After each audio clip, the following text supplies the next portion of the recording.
Hello everyone, welcome to my channel. This is Priya Bhargav. Today we are going to start Unit 4 of Block 3 MPCE 023, that is MAPC second year counseling psychology students. This video is for you guys. ये unit हम 3 sections में complete करने वाले हैं. That means 3 parts आपको इस video के मिलेंगे.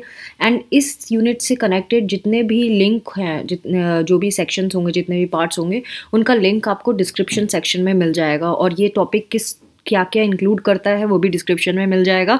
और वीडियो के एंड में इससे कनेक्टिंग जो वीडियो है, that means part 2 of this unit, वो आपको रिफ्लेक्ट हो जाएगा. सो आपको सीक्वेंस में सारे वीडियोस अवेलेबल हो जाएंगे. So let us start with this unit eclectic counselling, जो आजकल बड़े ट्रेंड पे है और मैं भी इस टेक्निक को यूज़ करती हूँ अपने क्लाइंट्स के ऊपर. फर्स्ट पार्ट में जो हम कंप्लीट करने वाले हैं वो पिंक से हाईलाइटेड है 4.3 सेक्शन तक. So let us start with the topic. जो एक्लेक्टिक अप्रोच है, बेसिकली जब हम 2 या 2 से ज़्यादा अप्रोचेस को कंबाइन करते हैं तो हम उसको एक्लेक्टिक अप्रोच का नाम दे देते हैं. सो इस यूनिट में हम सबसे पहले देखेंगे हिस्ट्री बिहाइंड इंटीग्रेटेड और एक्लेक्टिक अप्रोच टू काउंसलिंग. इसको एक्लेक्टिक अप्रोच को हम इंटीग्रेटेड अप्रोच भी कहते हैं, क्योंकि हम इंटीग्रेट करते हैं, मतलब इकट्ठा करते हैं, कंबाइन करते हैं. सो इसमें हम क्या करते हैं कि अलग अलग जो थेरेपीज़ होती हैं उनको हम कंबाइन कर लेते हैं, जैसे कि मैंने पहले बताया. और most of the time it is psychodynamic and behavioural techniques जो हैं, उन दोनों को कंबाइन करने का ट्रेंड बहुत ज़्यादा है. हाउएवर आप दूसरी टेक्निक्स भी यूज़ कर सकते हैं, लाइक CBT यूज़ कर सकते हैं, कॉग्निटिव बिहेवियरल थेरेपी. देन आप बिहेवियरल थेरेपी यूज़ कर सकते हैं. देन आप साइको एनालिसिस यूज़ करते हैं. सो बहुत सारी जो technique, person centred, client centred approach, existential approach, बहुत सारी अप्रोचेज़ हैं. उनमें से आप किसी को भी आपस में कंबाइन कर सकते हैं डिपेंडिंग अपॉन आपके क्लाइंट की नीड क्या है. आप जितनी थेरेपी आपकी फ्लैक्सिबल होगी क्लाइंट की नीड के अकॉर्डिंगली, उतना ही क्लाइंट बेनिफिटेड होता है. लेकिन इसमें कुछ कंडीशंस हैं. मैं ओवरऑल क्या है वो बताने की कोशिश करूँगी, क्योंकि जो हाईलाइटेड है वो आप अपनी बुक में भी मार्क कर सकते हैं जो आपको पढ़ना है. However I will try to just give you a brief about this.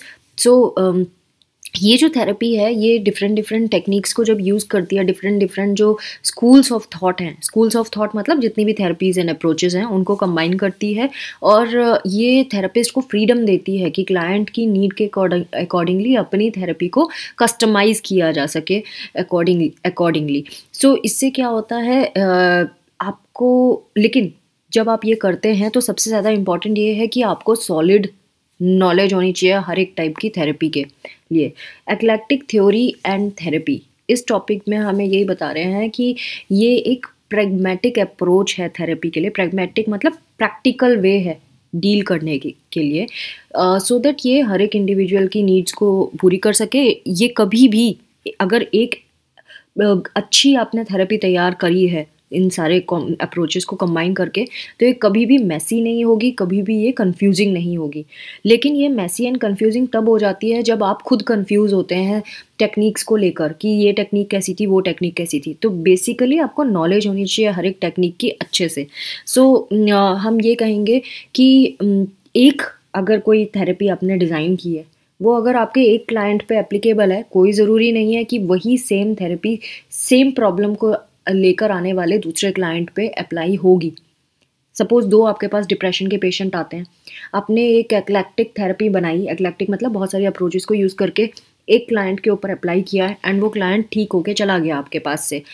अब आपने सोचा कि दूसरा डिप्रेशन का आया, इसके ऊपर भी सेम टेक्निक अप्लाई करती हूँ एंड रिज़ल्ट भी मुझे सेम मिलेगा. बट ऐसा नहीं है.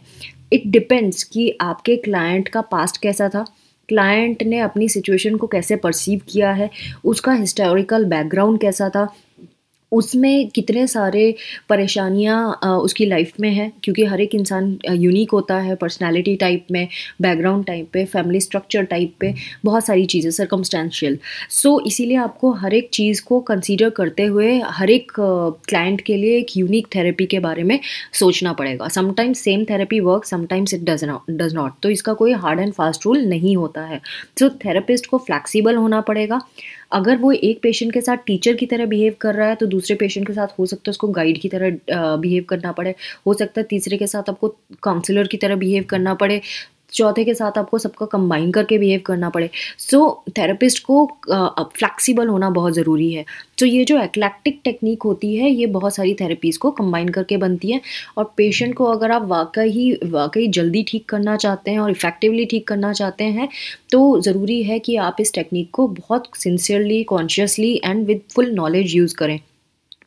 और मेन पर्पस हमारा तो यही होता है कि क्लाइंट जल्दी ठीक होके जाए और बहुत अच्छे से ठीक हो जाए। सो वो आपको याद रखेगा और बहुत सारे लोगों को आपके पास रिफ़र भी करेगा। Now definition of eclecticism, again अगर आप देखेंगे अभी से लेके अभी शुरुआत जब ये वीडियो स्टार्ट हुआ था तब से लेके अभी तक सिर्फ एक ही चीज़ बताई जा रही है, कंबाइन किया जाता है। सो ये हर एक पैराग्राफ में मोस्ट ऑफ द टाइम यही रिपीटिशन है, लेकिन उसको तरीके बदल दिए हैं एक्सप्रेस करने के। सो मैं जितना मुझे निचोड़ मिल रहा है इस पूरे वीडियो का, इस पूरे स्टडी मटेरियल का, वो मैं आपको शॉर्ट में बता रही हूँ। लेकिन सेल्फ रीडिंग इज़ मस्ट। मैं कभी नहीं कहती कि मेरे वीडियो देख के एग्ज़ाम देने चले जाओ।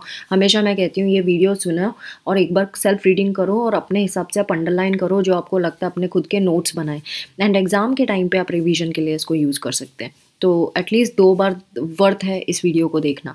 सो definition of eclecticism, again pink highlight है, दैट मीन्स एग्जाम में आ चुका है।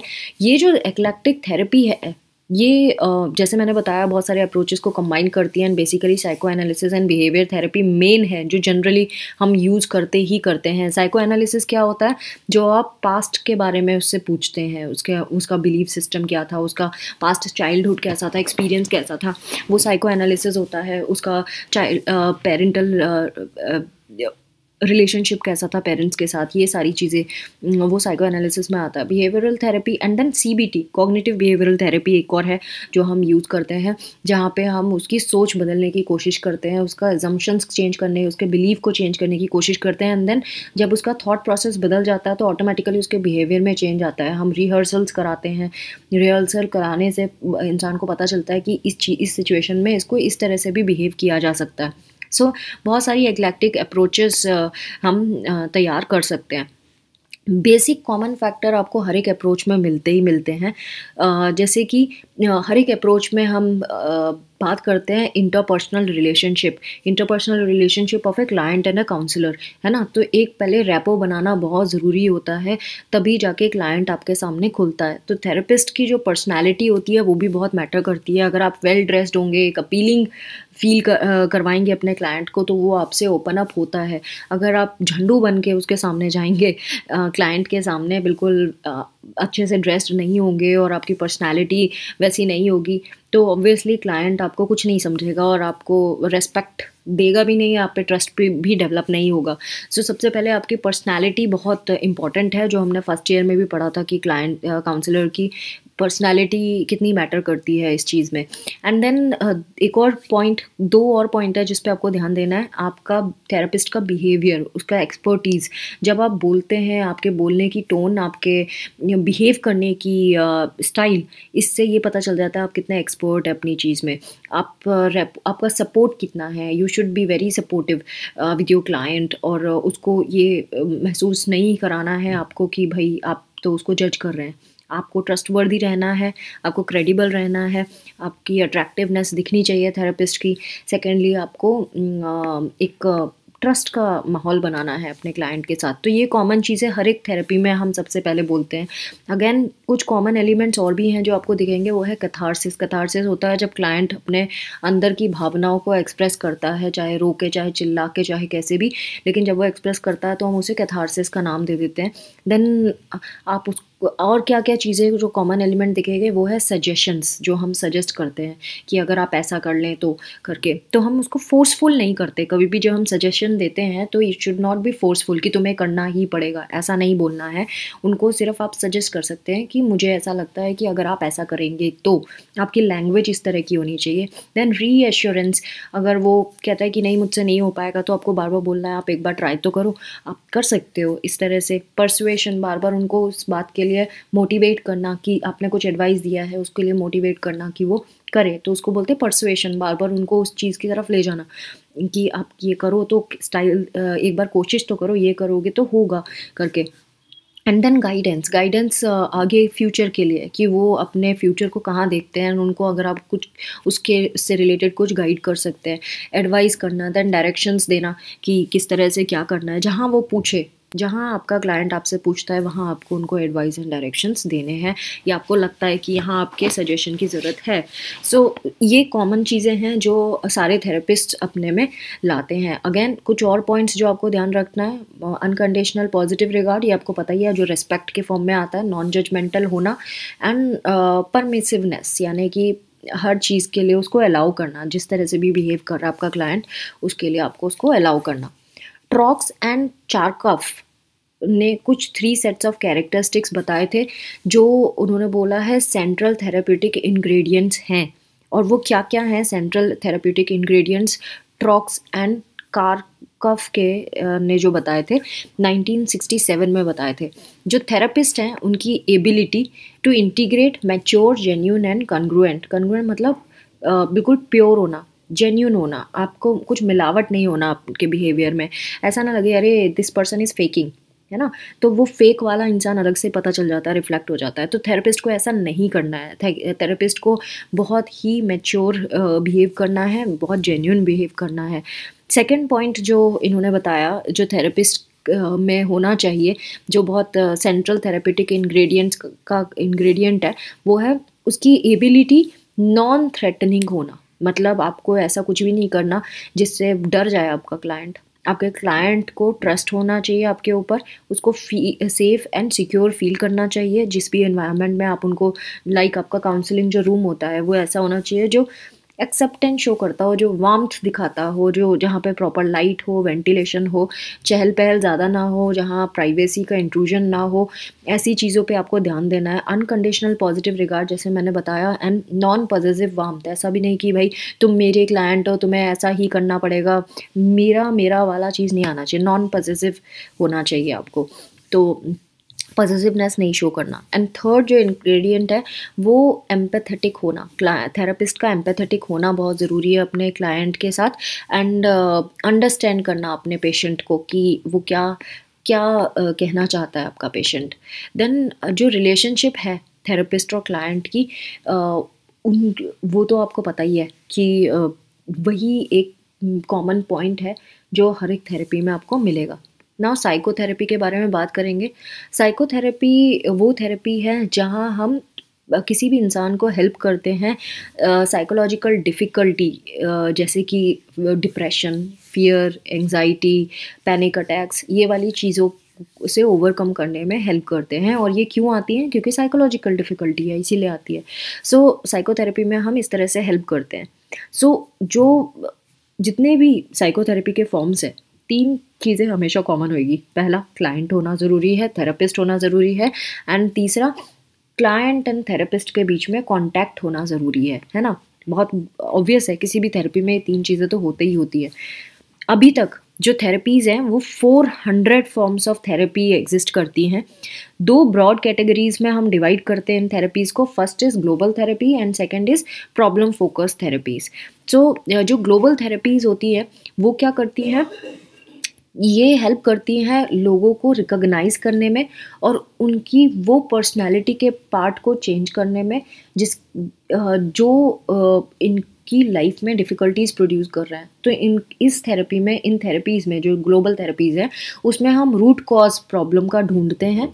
एंड थेरेपिस्ट यही बिलीव करते हैं कि अगर कोई प्रॉब्लम एग्जिस्ट करती है तो उसका रूट कॉज पक्का होगा ही होगा, और हम फिर उस रूट कॉज को जानते हैं एंड देन जो भी प्रॉब्लम है उसको हेल्प करते हैं सॉर्ट करने में। तो वो कौन कौन सी थेरेपीज़ हैं जो हम यूज़ करते हैं? पहली है साइकोडायनामिक और साइको एनालिटिक जिसे कहते हैं, दूसरा ह्यूमनिस्टिक, तीसरा एग्जिस्टेंशियल, चौथा client centred therapy, and fourth is gestalt.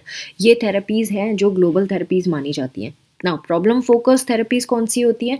इसमें हम सिम्टम एंड जो कंप्लेंट है इन दोनों को देख के ट्रीट करते हैं। जैसे बिहेवियरल थेरेपी में हम क्या देखते हैं, क्लाइंट आपके पास आता है और कहता है कि मैं हमेशा मुझे गुस्सा आता रहता है, मैं गुस्सा करता हूँ, मेरा बिहेवियर है, मैं सामान फेंकता हूँ। तो ये बिहेवियरल थेरेपी, आपको प्रॉब्लम पता है कि वो ये कर रहा है, अब नाउ आप उसकी कंप्लेंट को, उसका बिहेवियर चेंज करने के लिए उसकी हेल्प करेंगे। कॉग्निटिव थेरेपीज, अगेन उसका बिलीफ सिस्टम कैसा है उस पर काम करते हैं। देन बायोलॉजिकल थेरेपीज, इसमें हम जैसे सिस्टमैटिक डिसेंसिटाइजेशन वगैरह टेक्निक सिखाते हैं।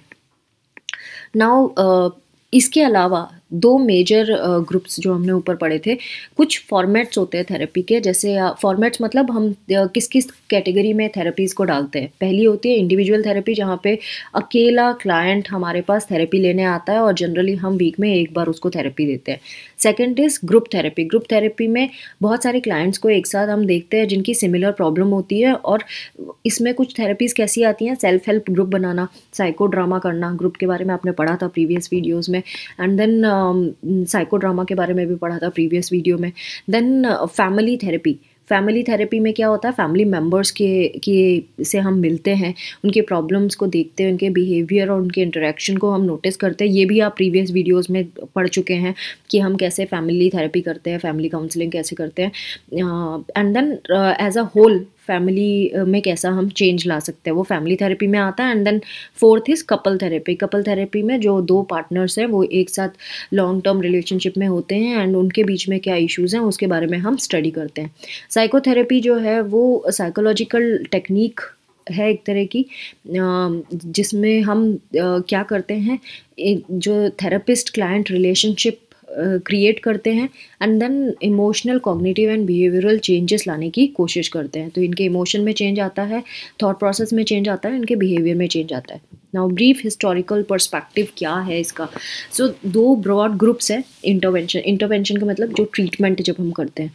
पहला इंटरवेंशन का तरीका है स्पिरिचुअल और रिलीजियस हीलिंग, है ना, किसी तरह से स्पिरिचुअलिटी की तरफ ले जाना कि लाइफ एक है, सबको ऊपर जाना है, ये वाली चीज़ें जो आपको पता ही है, धर्मगुरु जिस तरह से बात करते हैं, वो स्पिरिचुअल और रिलीजियस हीलिंग होती है। एंड दूसरा है नेचुरलिस्टिक और साइंटिफिक हीलिंग, जो साइंटिफिकली प्रूव्ड टेक्निक्स हैं, जिस पे हमने रिसर्च करी है, बहुत सारी लोगों के ऊपर इंटरवेंशंस किए हैं, बहुत सारे ट्रीटमेंट दिए हैं, उससे हमें पता चलता है कि ये वाली टेक्निक इस इशू में काम करती है ना। तो साइंटिफिक अप्रोच यही होती है जो बहुत आगे तक रिसर्च पे फोकस्ड होती है और बहुत आगे तक पहुंच चुकी है ये वाली टेक्निक्स। एंड ट्रीटमेंट इंटरवेंशंस कैसे करना है, उनका इवैल्यूएशन किया जाता है और उससे हमें आउटकम पता चलता है कि क्या है, जैसे मैंने बताया। एंड स्पिरिचुअल रिलीजियस इंटरवेंशंस जो है आजकल बहुत पॉपुलर हो गई है, लोग स्पिरिचुअलिटी की तरफ जाने लगे हैं सो दैट मटेरियलिस्टिक लाइफ को थोड़ा छोड़ सकें और जो उनको डिस्टर्ब करती हैं चीज़ें उनसे वो रिलीफ पा सकें। तो आजकल साइंटिफिक रिसर्च भी इसके ऊपर स्टार्ट हो गई है होना। सो बहुत सारे इंटीग्रेटेड अप्रोचेस हम यूज़ करते हैं, साइकोथेरेपी एंड काउंसलिंग को भी कंबाइन कर चुके हैं। 1980 में पहली बार ऐसा किया गया था, इंटीग्रेट किया गया था। 1983 में इंटरनेशनल ऑर्गेनाइजेशन बनाया गया जिसने एक्सप्लोर किया कि साइकोथेरेपी का इंटीग्रेशन मतलब साइकोथेरेपी को किसी साइकोथेरेपी के जितनी भी टेक्निक्स हैं उन सबका कंबाइन होना। तो रीज़न क्या था इस इंटीग्रेशन अप्रोच का, कि सिंगल अप्रोच सफिशिएंट नहीं होती किसी पर्टिकुलर प्रॉब्लम को हील करने के लिए, बिकॉज ह्यूमन बिहेवियर बहुत कॉम्प्लेक्स होता है, वो सिर्फ एक ही अकेला किसी भी बीमारी का इलाज नहीं हो सकता। इसीलिए हमें बहुत सारी टेक्निक्स को कंबाइन करके जब हम करते हैं तो फिर हमें इसका बेनिफिट ज़रूर हो सकता है। तो एक्लेक्टिक थेरेपी जो है इसको हम हैपहैज़ार्डली नहीं पिक कर सकते, मतलब कि आपका मन किया आपने उठा लिया, ये नहीं करना है। आपको प्रॉपर नॉलेज होनी चाहिए एंड देन आपको समझना होगा कि क्लाइंट जो आया वो क्या प्रॉब्लम लेके आया एंड उसके बेसिस पे फिर आपको थेरेपी डिज़ाइन करनी होगी, ढूंढनी होगी। Now the major and most important topic जो एग्जाम में आ चुका है, pathways of integrative approach in counselling practice. So कौन कौन से तरीके हैं, जब हम इंटीग्रेटिव अप्रोच की बात करते हैं काउंसलिंग प्रैक्टिस में, तो कौन कौन से पाथवेज है, कौन कौन से रास्ते हम चुन सकते हैं। जैसे इसका मतलब इंटीग्रेट तो आप करेंगे, लेकिन इंटीग्रेट करने में आप कौन सा टेक्निक यूज़ करने वाले हैं, कौन से पाथवे को फॉलो करेंगे, वो है। ये 3 तरह के पाथवेज हैं जो आर्कोविट्स ने 1997 में बताया था। कौन कौन सी integrative approach to counselling practice बताइए? Number 1 technical eclecticism approach, second is theoretical integration approach and third is common factors approach. ये लास्ट टॉपिक है आज के वीडियो का। Technical eclecticism approach already exam में आ चुका है। ये बेसिकली जितनी भी अप्रोचेस हम चूज़ करते हैं ट्रीटमेंट के लिए, इंटीग्रेशन में तो आपको करना ही है। आपने suppose cognitive behavioural and psycho analysis choose किया, आपको इनकी सिमिलैरिटीज़ पे काम नहीं करना, आपको इनमें क्या डिफरेंसेस हैं उनको लेके एक कलेक्टिव टेक्निक क्रिएट करनी है। तीनों टेक्निक में क्या क्या अलग अलग चीज़ें हैं। कॉमन चीज़ें तो हम ऑलरेडी पढ़ चुके हैं, क्या क्या कॉमन होती है सारी थेरेपीज़ में। कॉमन के अलावा जो डिफरेंसेस हैं उन डिफरेंसेस को हम यूज़ करते हैं टेक्निकल एक्लेक्टिसिज्म अप्रोच में। जब आप डाइवर्स रेंज के बैकग्राउंड से लोग आपके पास आते हैं तो ज़रूरी है आपको भी उनके कल्चर के बारे में आइडिया होना चाहिए, डिफरेंट कल्चर से जो बिलोंग करते हैं, इवन अपने कल्चरल हेरिटेज के बारे में भी पता होना चाहिए जैसे कि, और तभी आप किसी को प्रॉपर अपने स्किल को यूज़ करके असिस्ट कर पाएंगे, है ना। आपको ये नहीं करना कि आपको क्लाइंट को तोड़ मरोड़ के एक पर्टिकुलर थेरेपी के लिए तैयार करना है, क्योंकि एक अप्रोच में आपके पास पता होता है कि इन कंडीशन में आपको ये अप्रोच लगानी है ना। वो आप करेंगे तो और अगर उसमें फिट नहीं आता क्लाइंट तो आप ज़बरदस्ती उससे उखाड़ के पूछते हैं अच्छा ये भी है क्या, ये भी है क्या, वो गलत है। आपको क्लाइंट की इश्यूज समझने हैं एंड देन उसके इश्यूज के बेसिस पे आपको अपनी टेक्निक्स यूज़ करनी है, अपनी अप्रोचेस को अप्लाई करना है। इसमें इनका यही मतलब है कि आपको क्लाइंट सेंट्रिक टेलरिंग करनी है अपनी प्रैक्टिस की। ये इस टेक्निक का फ़ायदा है। नाउ थ्योरेटिकल इंटीग्रेशन अप्रोच, ये थ्योरेटिकल अपनी आप एक सारी जितनी भी टेक्निक्स हैं उनको मिला के एक अपनी थ्योरी तैयार करेंगे, एक कंसेप्चुअल थ्योरेटिकल क्रिएशन करेंगे। उसमें क्या था, उसमें आपको अपने जो आप जो कर रहे हैं, इससे पहले वाली जो ये थी टेक्निकल, इसमें आप क्या कर रहे थे, आप क्लाइंट की प्रॉब्लम सुन के उसके ऊपर डिफरेंट टेक्निक्स अप्लाई कर रहे थे, जो डिफरेंसेस थे उनको यूज़ कर रहे थे। इसमें आपको सारी टेक्निक्स को कंबाइन करके अपनी एक थ्योरेटिकल क्रिएशन बनानी है। तो कंसेप्चुअल फ्रेमवर्क जब आपका तैयार हो जाएगा तब आप उसको यूज़ करेंगे अपने क्लाइंट के ऊपर। 2 और मोर टेक्निकल थ्योरेटिकल अप्रोचेज़ हैं, उनको आप यूज़ करेंगे, समझेंगे, उनके एजम्पशंस को समझेंगे एंड देन एक बढ़िया सी अपनी थ्योरी तैयार करके उसको अप्लाई करेंगे। तो ये होता है थ्योरेटिकल इंटीग्रेशन अप्रोच, कि सारी थ्योरीज को कंबाइन करके अपनी एक बनाना। उसमें क्या था, उसमें हम जो क्लाइंट है उसके इश्यूज़ को देखते हुए अपने जो भी चैलेंजेस लेके आता है उसके अकॉर्डिंगली आप थेरेपीज चूज़ करते हैं। ना कॉमन फैक्टर अप्रोच जो है वो डिफरेंट थ्योरेटिकल सिस्टम्स को तो देखती है, उनमें कॉमन एलिमेंट ढूंढती है ना। उस सबसे पहले वाले में था डिफरेंसेस ढूंढना, इसमें हम कॉमन एलिमेंट्स ढूंढ रहे हैं। सारी थ्योरीज में ऑब्वियसली डिफरेंसेस होते ही होते हैं, और काउंसलिंग जो है वो नॉन स्पेसिफिक वेरिएबल्स को नहीं दिखाती है, कॉमन जो है सारी थेरेपीज़ में उनको हम यूज़ करते हैं। अर्नोल्ड लजारस की अगर बात करें तो ये मल्टी मॉडल थेरेपी के फाउंडर हैं। अगर आपसे पूछे कि मल्टी मॉडल थेरेपी के फाउंडर कौन है तो Arnold Lazarus 1997। Multi modal therapist जो होते हैं वो टेक्निक्स को लेते हैं, बहुत सारी अदर जितनी भी थेरेपी सिस्टम है अलग अलग उनसे लेते हैं, एंड ये इफ़ेक्टिव तभी होती है जब स्पेसिफिक प्रॉब्लम से आप डील कर रहे होते हैं, तब आपको उसी के अकॉर्डिंगली आपको ये थेरेपीज़ को लेना है।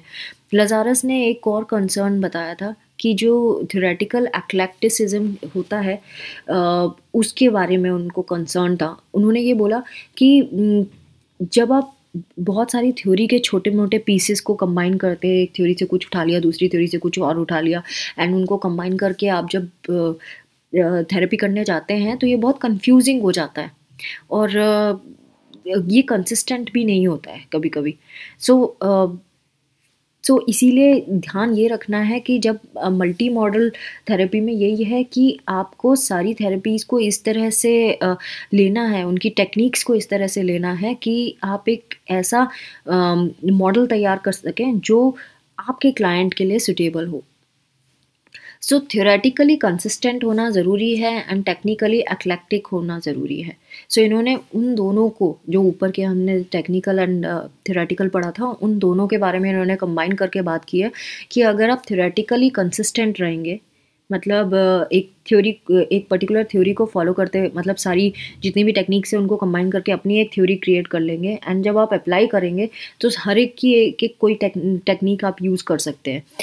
जब आप ऐसा करेंगे तो आप अपने क्लाइंट को अच्छे से देख पाएंगे, उनकी हेल्प कर पाएंगे। तो प्रैक्टिशनर्स प्रिसाइजली बता पाएंगे किस तरह के इंटरवेंशंस आप एम्प्लॉय करेंगे अपने क्लाइंट के ऊपर, एंड उसी के अकॉर्डिंगली फिर आप प्रोसीजर्स फॉलो करेंगे।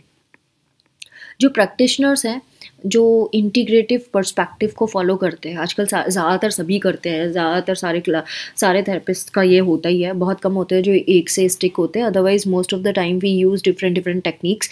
तो जो प्रैक्टिशनर्स हैं वो इंटीग्रेटिव पर्सपेक्टिव के लिए ओपन है, एंड बहुत सारी थ्योरीज जो हैं वो बहुत इंपॉर्टेंट रोल प्ले करती हैं पर्सनल काउंसलिंग देते हुए।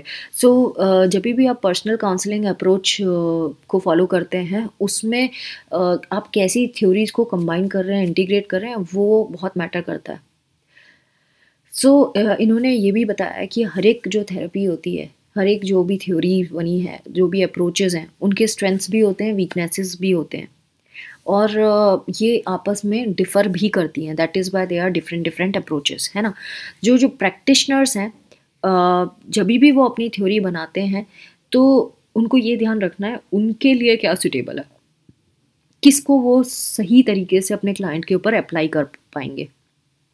ज़रूरी नहीं है एक थेरेपिस्ट के लिए अगर एक तरह की टेक्निक यूज़ हो रही है तो वो दूसरा थेरेपिस्ट भी उसी को उतनी एफिशिएंटली यूज़ कर पाएगा। तो बेसिक चीज़ क्या है इसमें कि जब आप इंटरवेंशंस कर रहे हैं, आप जब अप्लाई कर रहे हैं अपने क्लाइंट के ऊपर, तो फिर आपके लिए क्या फिट होता है। सो काउंसलर्स को एक्यूरेट होना बहुत ज़रूरी है, उनको हर एक थ्योरी के लिए की इन डेप्थ नॉलेज होना बहुत ज़रूरी है, एंड तभी वो सही से किसी का भी ट्रीटमेंट कर पाएंगे। ये लजारस का कहना था। So friends, this was all about today's video. अगली सेशन में, अगले टॉपिक में, अगले वीडियो में आप इस टॉपिक पे पढ़ेंगे, common ground for integrative perspective of counselling.